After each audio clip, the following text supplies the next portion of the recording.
इस जंगल के बिल्कुल बीचों बीच हम एक पुरानी लकड़ी के कैबिन को देखते हैं जो काफी पुराना था। इस पुराने घर के अंदर कुल 3 लोग अपनी जिंदगी गुजार रहे थे। इनमें एक मॉम है जिसका नाम नॉर्मा है और उसके साथ उसके 2 छोटे बच्चे भी रहते हैं जिनके नाम सैम और नोलन हैं। इन तीनों लोगों का बाहरी दुनिया से अब कोई भी कनेक्शन नहीं है। ये लोग पूरी तरह से दुनिया से कट चुके हैं। दरअसल बात यह है कि आज से कुछ साल पहले इस पूरी दुनिया में एक बहुत ही भयानक शैतान ने हमला कर दिया था। उस शैतान के हमले के बाद दुनिया में बहुत तबाही मची थी, जिसके बाद इस पूरी दुनिया में बस गिनती के कुछ ही लोग जिंदा बच पाए थे। अब काफी सारे साल गुजर जाने के बाद ये दुनिया अब बिल्कुल बदल चुकी है। सब कुछ तबाह हो चुका है। नॉर्मा के मुताबिक वो ईविल आज भी इनके इस घर के आसपास ही कहीं रहता है और हमेशा इन पर नजर रखता है। नॉर्मा अक्सर अपने दोनों बच्चों को बताती है कि वह शैतान बहुत ही ज्यादा चालाक है। वह शैतान कभी भी किसी भी वक्त और किसी भी तरह का रूप बना सकता है और अगर वह शैतान गलती से भी किसी इंसान को छू ले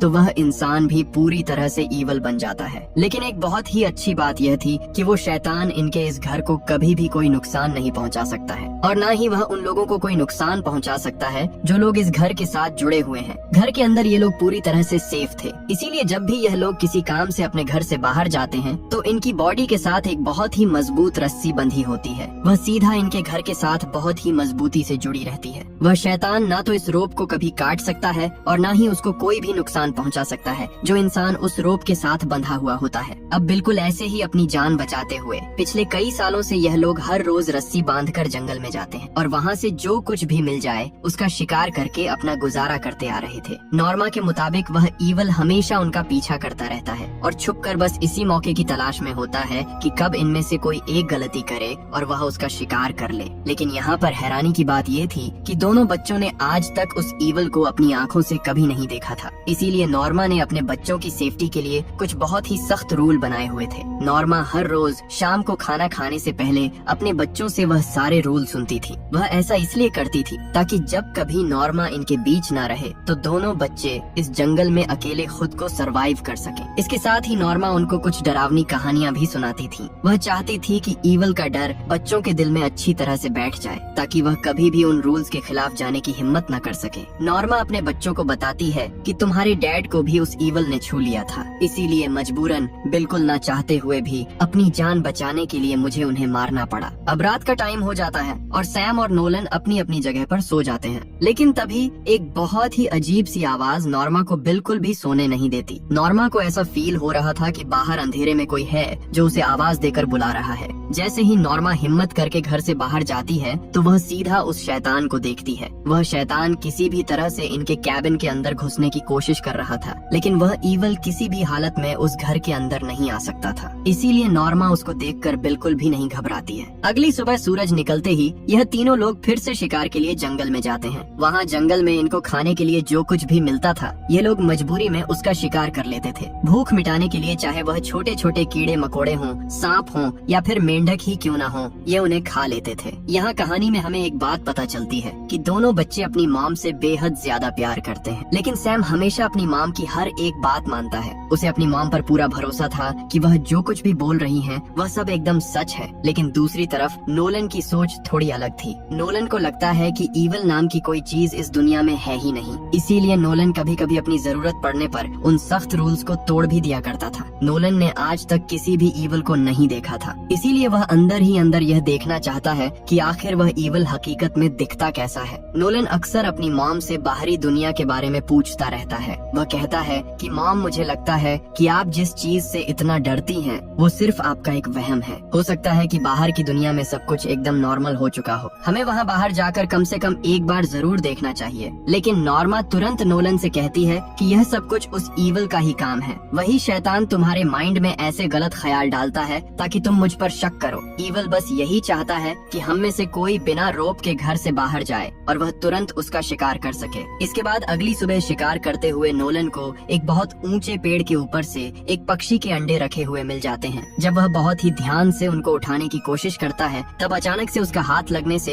एक अंडा नीचे जमीन पर गिर जाता है। अब मुश्किल यह थी कि नोलन की रोप इतनी ज्यादा लंबी नहीं थी कि वह उस गिरे हुए अंडे तक आसानी से पहुंच पाता। अब अगर नोलन को वह अंडा किसी भी तरह से चाहिए तो उसे अपनी रोप को खोलकर थोड़ा आगे जाना होगा। नोलन बिल्कुल ऐसा ही करने वाला था और अपनी रोप खोलने ही वाला था कि तभी वहाँ पीछे से सैम भाग कर आ जाता है और उसे ऐसा करने से रोक लेता है। सैम बहुत ही गुस्से में कहता है कि रोप खोलते ही वह ईवल तुम पर सीधा हमला करके तुम्हें मार देगा, इसलिए हम दोनों के लिए अच्छा यही है कि हम चुपचाप अपने घर वापस चले जाएं। नोलन पहले तो उस वक्त कुछ भी नहीं कहता, लेकिन वहाँ से वापस जाते हुए नोलन बहुत ही ज्यादा गुस्से में आ जाता है। वह गुस्से में आकर जानबूझकर सैम की रोप पर अपना पैर रख देता है। पैर रखने की वजह से सैम का बैलेंस बिगड़ जाता है। वह फिसल कर सीधा नीचे गिर जाता है और झटके से उसकी रोप पूरी तरह से खुल जाती है। नीचे गिरते ही सैम का पैर एक पेड़ की टहनी के बीच में बुरी तरह से फंस जाता है। नोलन अब चाहकर भी सैम की मदद के लिए उसके पास नहीं जा सकता था, क्योंकि उसकी खुद की रोप बहुत छोटी थी। इसीलिए वह अपनी माम को मदद के लिए बुलाने के लिए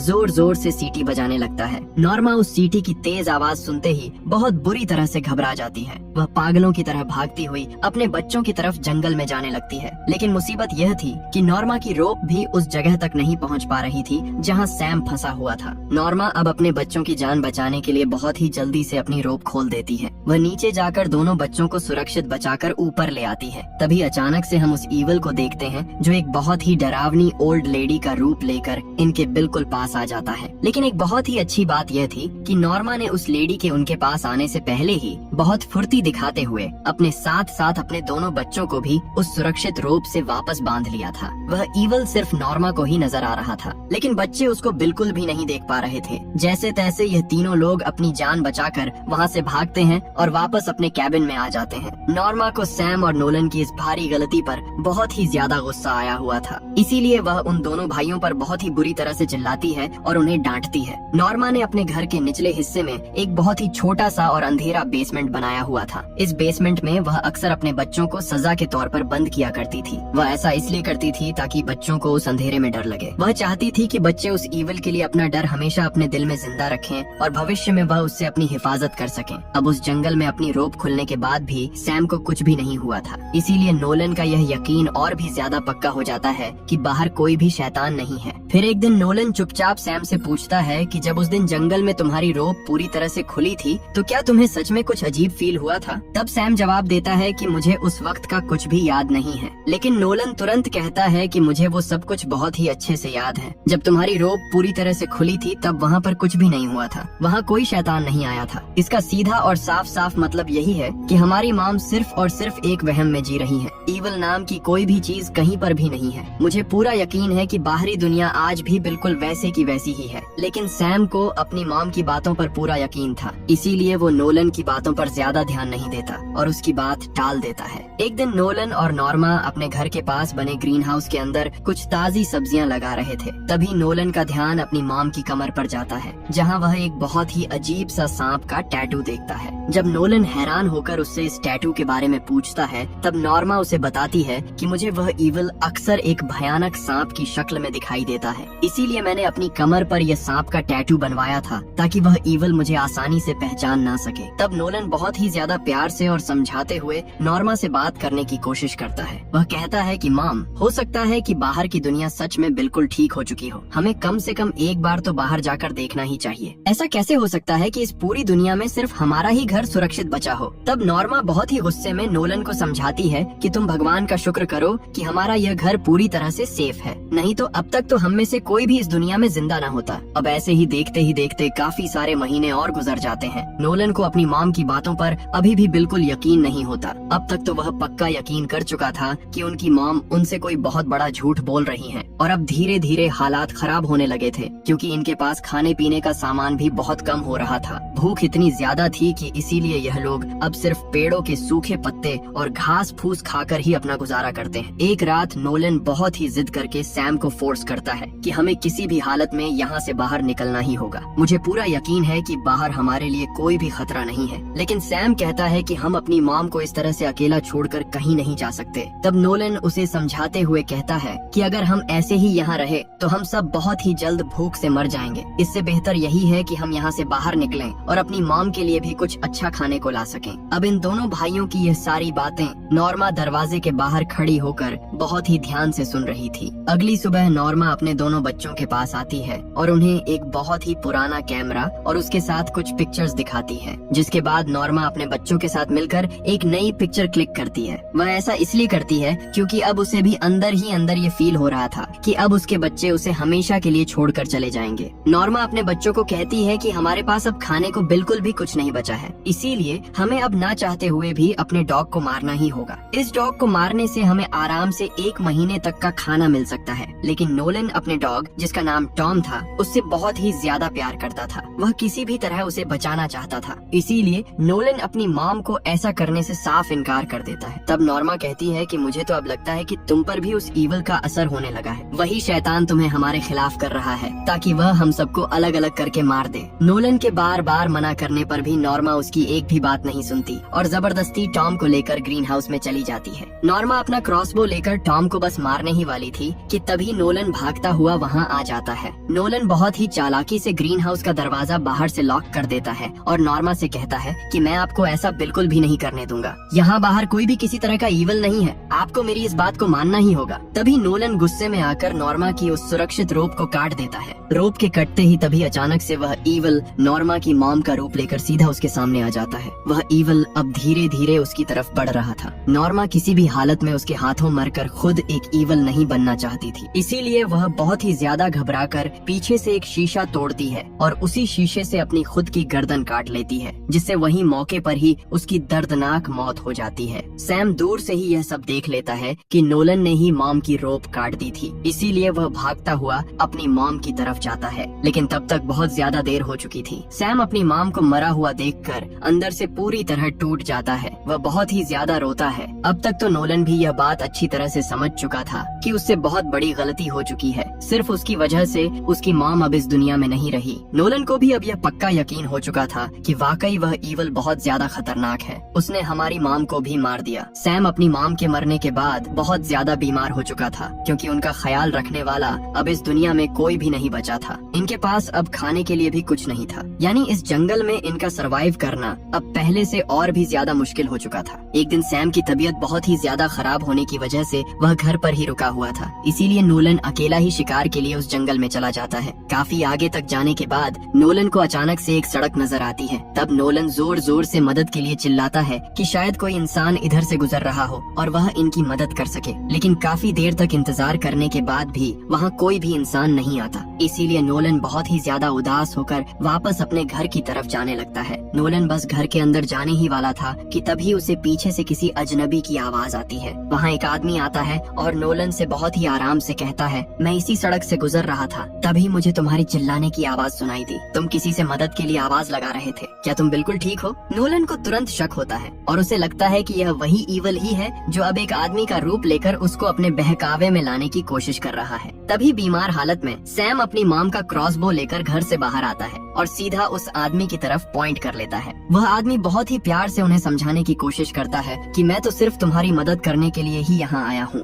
अगर तुम्हें मेरी कोई भी मदद नहीं चाहिए तो मैं चुपचाप बिना कोई प्रॉब्लम किए यहाँ से वापस चला जाता हूँ। जैसे ही वह आदमी मुड़कर वहाँ से वापस जाने वाला था, तभी सैम बिना कुछ सोचे उस पर अपना क्रॉसबो चला देता है। तीर सीधा जाकर उस आदमी को लगता है, जिससे उसे काफी चोट आ जाती है। लेकिन वो आदमी अपनी जान बचाने के लिए रेंगते रेंगते जंगल की तरफ चला जाता है। नोलन अब उस आदमी के पास एक बैग देख लेता है, इसीलिए वह जंगल में उसके पीछे पीछे जाता है। वो आदमी अपनी आखिरी सांसें लेते लेते मदद के लिए कॉल करने की कोशिश करता है। नोलन बहुत ही जल्दी से उस आदमी से वह बैग छीनकर अपने घर वापस आ जाता है। जब वह उस बैग को खोलते हैं तो उसमें से उन्हें बहुत सारा खाने पीने का सामान मिल जाता है। इस बात से इन दोनों भाइयों को तुरंत यह एहसास होता है कि इन्होंने एक बिल्कुल बेगुनाह इंसान को मार दिया। खैर, काफी सारे दिनों की भूख के बाद जब इन्हें खाने का सामान मिलता है तो ये दोनों भाई पागलों की तरह उस खाने पर टूट पड़ते हैं। उसी रात को अंधेरे में इन दोनों भाइयों को जंगल के बीच से एक छोटी सी बच्ची के रोने की आवाजें सुनाई देती हैं। वह बच्ची बहुत ही डरी हुई हालत में इनको बताती है कि मेरे डैड किसी की मदद करने के लिए इस जंगल के अंदर आए थे, लेकिन काफी सारे घंटे गुजर जाने के बाद भी वह अब तक वापस नहीं आए। सैम को बहुत ज्यादा बुरा फील होता है और वह यहाँ उस लड़की को सब कुछ सच सच बता देता है और उससे कहता है कि मुझे लगा था कि वह कोई ईवल है, इसीलिए मैंने बहुत बड़ी गलती से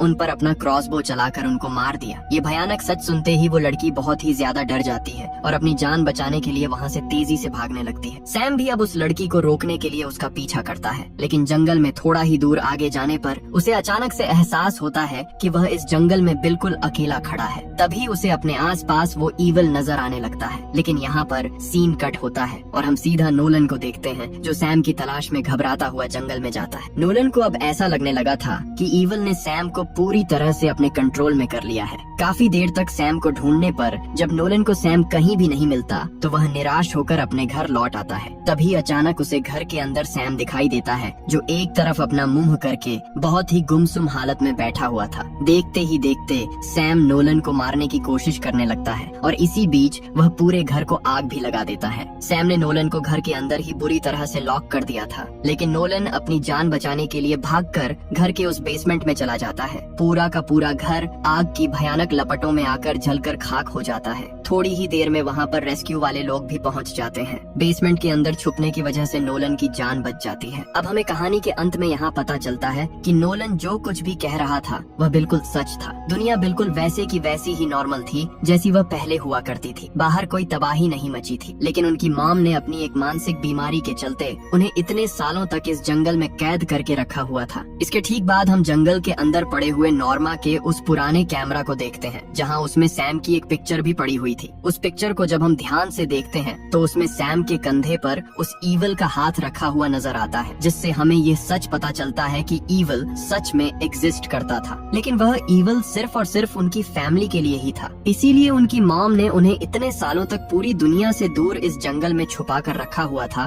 ताकि वह ईविल बाहरी दुनिया में जाकर पूरी दुनिया के लोगों को अपना शिकार ना बना सके। क्योंकि अगर वह ईविल इनकी फैमिली के साथ इस जंगल से बाहर चला जाता तो वह औरों को भी नुकसान पहुंचाता, जिससे एक एक करके सारी की सारी दुनिया उस ईविल का शिकार हो जाती। लेकिन अब सैम के साथ साथ वह ईविल भी इस जंगल से बाहर निकल चुका था, तो शायद अब बहुत जल्द पूरी दुनिया उस ईविल का शिकार बनने वाली है। और इसी सस्पेंस के साथ यह मूवी यहीं पर खत्म हो जाती है।